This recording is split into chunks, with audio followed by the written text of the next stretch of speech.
बिस्मिल्लाहिर्रहमानिर्रहीम। अस्सलामुअलैकुम student, welcome to Shahid academy. Student, आज चैप्टर 7 के न्यूमेरिकल प्रॉब्लम सॉल्व करेंगे। So let's start over numerical. 7.4 numerical है। The density of air is 1.3 kilogram per cubic metre. Find the mass of air in a room measuring 8 metre by 5 metre by 4 metre. तो आपको air की density दी गई है और साथ में वो रूम जिसमें एयर मौजूद है उसकी डायमेंशन दी गई है। वो क्या है? 8 metre by 5 metre by 4 metre. तो स्टूडेंट, डायमेंशन से आप वॉल्यूम ऑफ रूम फाइंड कर सकते हैं। बेसिकली वॉल्यूम ऑफ रूम मतलब वॉल्यूम ऑफ एयर फाइंड कर सकते हैं, क्योंकि आपको पता है air is a gas and it occupy all the available space. इसको जितनी भी स्पेस अवेलेबल हो ये सारी स्पेस को ऑक्यूपाई कर लेती हैं। लिहाजा जो रूम का वॉल्यूम होगा वही एयर का वॉल्यूम होगा। तो हम लोग इसको मल्टीप्लाई कर देते हैं। 8 मल्टीप्लाई बाय 5 मल्टीप्लाई बाय 4। तो what will be the answer? 8 5 ज़ा 40, 40 मल्टीप्लाइड बाय 4, 160 क्यूबिक मीटर। अब यहाँ आप देखिए कि डेंसिटी ऑफ एयर जो है वो किलोग्राम पर क्यूबिक मीटर में है और volume of air cubic metre में है। लिहाजा ये जो इसके यूनिट्स हैं वो सिमिलर हैं, तो हमें कन्वर्जन की कोई ज़रूरत नहीं होगी। हमें मैस ऑफ एयर फाइंड करना है। इस रूम में जो एयर मौजूद है उसका मैस क्या होगा, ये हमारा रिक्वायर्ड हो जाएगा। ठीक है, इसको हम लोग रिक्वायर्ड लिख लेते हैं, मैस ऑफ एयर। और फार्मूला हम लगाएंगे डेंसिटी का as usual. Density is equal to mass over volume.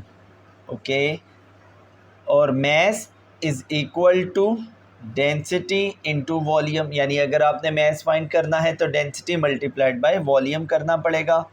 अब आपके पास डेंसिटी की वैल्यू मौजूद है, वॉल्यूम भी आपके पास अवेलेबल है। इन दोनों को मल्टीप्लाई करेंगे तो आपका आंसर आएगा 208 किलोग्राम। मतलब उस रूम में जो एयर मौजूद है उसका मैस कितना होगा? 208 kilogram. Okay student, now move toward numerical problem number 7.5। सबसे पहले आप इसकी स्टेटमेंट देख लें। A student presses her palm bye her thumb with a force of 75 Newton. How much would be a pressure under her thumb having contact area 1.5 square centimetre. तो student, इसमें आपके पास क्या अवेलेबल है? फोर्स अवेलेबल है 75 Newton, area 1.5 square centimetre है। ये contact area है, मतलब यूँ समझ लें कि ये आपकी पाम है और ये स्टूडेंट उस पर फोर्स लगा रहा है अपनी थंब के ज़रिए से। कितनी फोर्स लगा रहा है? 75 न्यूटन। और उसका जो कॉन्टैक्ट एरिया है वो है 1.5 स्क्वायर सेंटीमीटर। तो कॉन्टैक्ट एरिया कितना है? 1.5 स्क्वायर सेंटीमीटर। आप इसको मीटर में चेंज करेंगे। आपको पता है कि सेंटीमीटर से अगर आपने मीटर में कन्वर्ट करना हो तो आप 100 से डिवाइड करते हैं। ठीक है, लेकिन यहाँ स्क्वायर है, यानी कि स्क्वायर सेंटीमीटर से आपने स्क्वायर मीटर में अगर कन्वर्ट करना है तो you will divide 2 times bye 100, यानी कि 1.5 डिवाइडेड बाय 100 इंटू 100।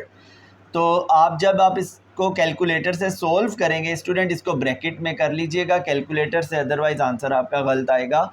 तो 1.5 जब आप इसको सोल्व करेंगे तो आपका आंसर आएगा एक्सपोनेंट -4। इसको मैं इरेज कर देता हूँ। 1.5 एक्सपोनेंट -4 स्क्वायर मीटर, यानी square centimetre has been converted to square metre. अब आपने प्रेशर का फार्मूला लगा देना है। प्रेशर इसमें फाइंड करना था। फार्मूला होगा फोर्स ओवर एरिया। फोर्स कितनी है? 75, एरिया है 1.5 एक्सपोनेंट -4। ओके, अब जब आप इसको सॉल्व करेंगे तो आपका आंसर आ जाएगा 5 एक्सपोनेंट 5 न्यूटन पर स्क्वायर मीटर। अब देखें इसका यूनिट क्या है प्रेशर का? न्यूटन पर स्क्वायर मीटर। आपको याद रखने की ज़रूरत नहीं है, जस्ट अगर आपको फार्मूला पता है तो आप उससे खुद ही यूनिट डिराइव कर सकते हैं। फोर्स का यूनिट क्या होता है? न्यूटन। एरिया का क्या होता है? Square metre. तो डेफिनेटली प्रेशर का यूनिट क्या हो जाएगा, न्यूटन पर स्क्वायर मीटर। ये आपका एक सिंपल सा न्यूमेरिकल था, न्यूमेरिकल नंबर 7.5। जी स्टूडेंट, अब हम 7.6 न्यूमेरिकल सॉल्व करते हैं। So let's start our numerical. सबसे पहले आप इसकी स्टेटमेंट देखिए। The head of a pin is a square of side 10 millimetre, find the pressure on it due to a force of 20 newton. अब इस न्यूमेरिकल में आपके पास दो चीज़ें अवेलेबल हैं। फोर्स गिवन है which is 20 Newton and length of one side of head of pin, यानी कि हेड ऑफ पिन की एक साइड की लेंथ भी गिवन है। Length of one side of head of pin तो वो है 10 मिलीमीटर। ठीक है, इसको हम लोग L से रिप्रेजेंट कर देते हैं। This is 10 millimetre. ठीक है, इसे मीटर में कन्वर्ट करते हैं। 1000 से डिवाइड करेंगे तो ये मीटर में कन्वर्ट हो जाएगा। तो आंसर आएगा एक्सपोनेंट -2 मीटर। ओके, अब हमें फाइंड करना है एरिया। एरिया मैंने क्यों फाइंड करना है, बिकॉज इसमें जो रिक्वायर्ड है ना वो है प्रेशर।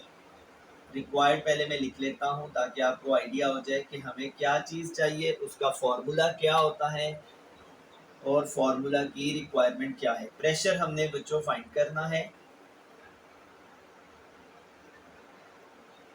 ठीक है, प्रेशर का फॉर्मूला होता है F/A। मेरे पास F मौजूद है बट मेरे पास A मौजूद नहीं है, लिहाजा मुझे A मालूम करना पड़ेगा और A मतलब के area of head of pin मुझे मालूम करना पड़ेगा। उसका फॉर्मूला होगा L स्क्वायर। L स्क्वायर इसलिए क्योंकि ये आप देखें, ये हेड ऑफ पिन है। ठीक है, अगर ये साइड 10 मिलीमीटर है ना तो ये भी 10 मिलीमीटर है। ठीक है, ये भी 10 मिलीमीटर है और ये भी 10 मिलीमीटर है। तो चूंकि ये लेंथ आपस में इक्वल है, लिहाजा जो एरिया का फार्मूला होता है वो होता है लेंथ इंटू विड्थ। अब लेंथ भी 10 है और दूसरी विड्थ भी 10 है, तो यानी कि आप इसको L स्क्वायर कर सकते हैं। ठीक है, अब इसमें देखें, इसकी वैल्यू पुट कर दें। लेंथ क्या है, एक्सपोनेंट -2 और आप स्क्वायर करेंगे तो it will become exponent -4 square metre. Okay student, ये समझ आ गया। उसके बाद आपने प्रेशर का फॉर्मूला जैसे मैंने आपको बताया था, फोर्स ओवर एरिया। अब फोर्स कितनी है 20, एरिया आपने फाइंड कर लिया एक्सपोनेंट -4। तो जब आप अपने कैलकुलेटर से इसको सॉल्व करेंगे तो your answer will be 2 exponent 5 Newton पर स्क्वायर मीटर। ये आपका आंसर आ जाएगा। ठीक है, इसको आप आखिर में ऐसे इनबॉक्स कर दिया करें ताकि क्लियर हो जाए।